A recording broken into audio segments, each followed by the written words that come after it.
નમસ્કાર. ચાલો આજે આપણે એક મજાની કવિતા જેવી વાર્તા સાંભળીએ.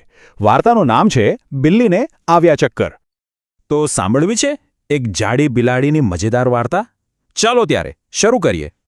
વાર્તાની શરૂઆતમાં પહેલાં તો આપણી બિલાડી તૈયાર થાય છે. જોઈએ કેવી રીતે. તો કવિતાની પહેલી બે પંક્તિઓ કંઈક આવી છે. એક બિલાડી જાડી, તેણે પહેરી સાડી. કેવી મજાની લાઈનો છે ને?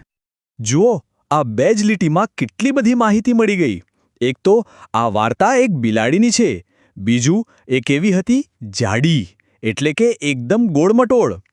અને એણે શું પહેર્યું હતું? સાડી. જરા કલ્પના તો કરો, એક જાડી બિલાડી સાડી પહેરીને કેવી લાગતી હશે? સારું, તો આપણી આ બિલાડી બેન સાડી પહેરીને ક્યાંક જવા નીકળ્યા છે. જોઈએ ક્યાં જાય છે? ઓહો, તો બિલાડી પહેલાં તો ફરવા નીકળી અને પછી ફરતા ફરતા એણે એક તળાવ દેખાયું. બસ પછી શું? એણે તો તરવાનો પ્લાન બનાવી લીધો. એટલે કે એનો પ્લાન એકદમ સિમ્પલ હતો. પહેલું પગલું ફરવા જવાનું અને બીજું પગલું તળાવમાં તરવા પડવાનું. બધું બરાબર ચાલી રહ્યું હતું એવું લાગે છે, ખરું ને? પણ શું એ તળાવ સાચે જ ખાલી હતું કે પછી પાણીની અંદર કોઈ એની રાહ જોતું હતું? અને બસ અહીંથી જ વાર્તામાં આવે છે એકદમ મોટો વળાંક. બિલાડીની મુલાકાત કોઈક એવા સાથે થવાની હતી જેની એને કલ્પના પણ નહોતી. વાત એમ હતી કે તળાવમાં તો મગર. અને મગરને જોઈને શું થયું? બિલ્લીને આવ્યા ચક્કર. હવે ચક્કર આવવા એટલે શું?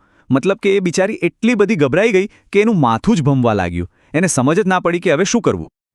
બાપ રે! એ ગભરાટમાં પેલી સુંદર સાડીનો છેડો એના હાથમાંથી છટકી ગયો અને સીધો ક્યાં ગયો? પેલા મગરના મોઢામાં. આ તો બહુ ખોટું થયું. આપણે જે છેડો કહીએ છીએ એ એટલે સાડીનો પલ્લવ, જે ખભા પર લટકતો હોય છે. એ જ છેડો સીધો મગરના જડબામાં ફસાઈ ગયો. બસ આ પછી તો વાર્તા પોતાના અંત તરફ જાય છે. હવે બિલાડીનું શું થયું હશે એ જોઈએ.